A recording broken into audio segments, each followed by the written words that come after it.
El Clasico, football's grandest rivalry, just got its most controversial chapter yet.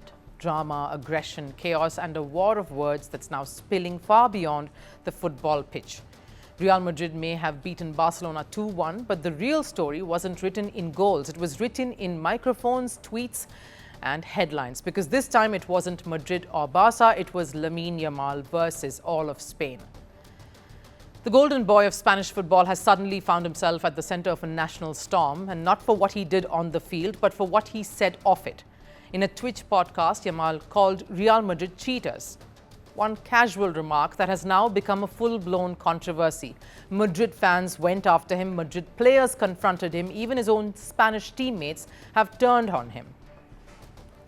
Here's how it all unfolded. Now, during a Twitch stream with influencer Ibayanos, Yamal compared Real Madrid to a Kings League team known for benefiting from referee bias.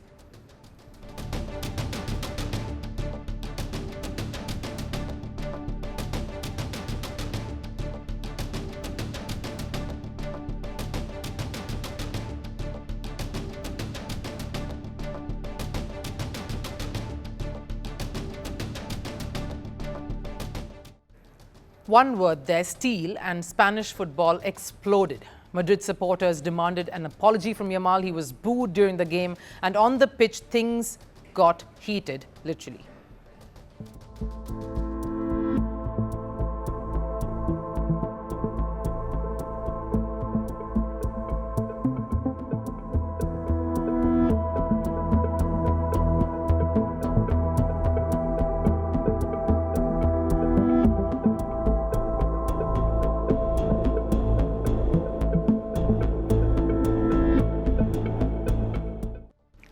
Dani Carvajal, his Spain teammate and Madrid defender, directly confronted Yamal after the game. The two exchanged words. Players had to step in, and for a moment, Spain's future looked divided. Because make no mistake, Yamal isn't just a Barcelona player here. He's the face of Spain's future, the boy who helped them lift the Euros, the one La Roja has built its entire next generation around.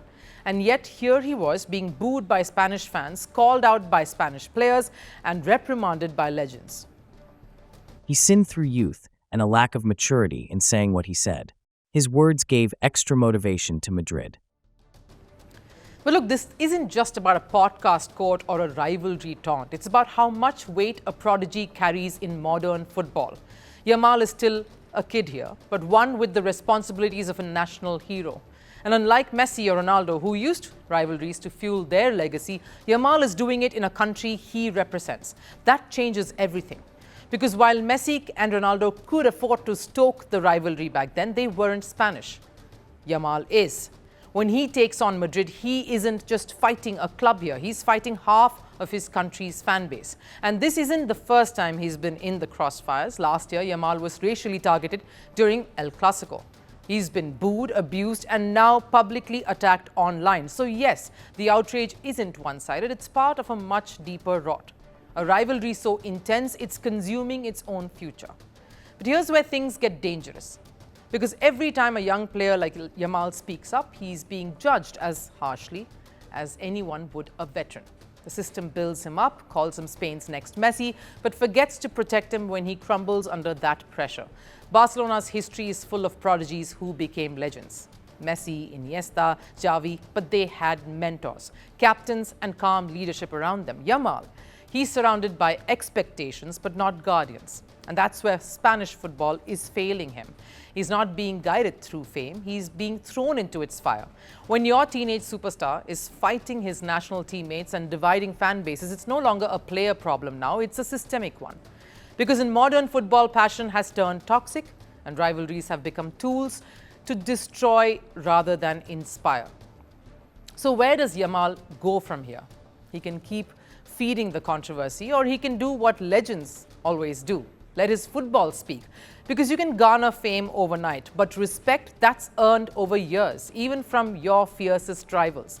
It was a reminder that greatness isn't built on hate, it's built on grace. And for Lamine Yamal, the real game begins now. Want the facts? The latest developments? News that gets straight to the point. Well, we've got all three just for you. This is First Post Live, a brand new show, your window into what really matters. Don't miss it.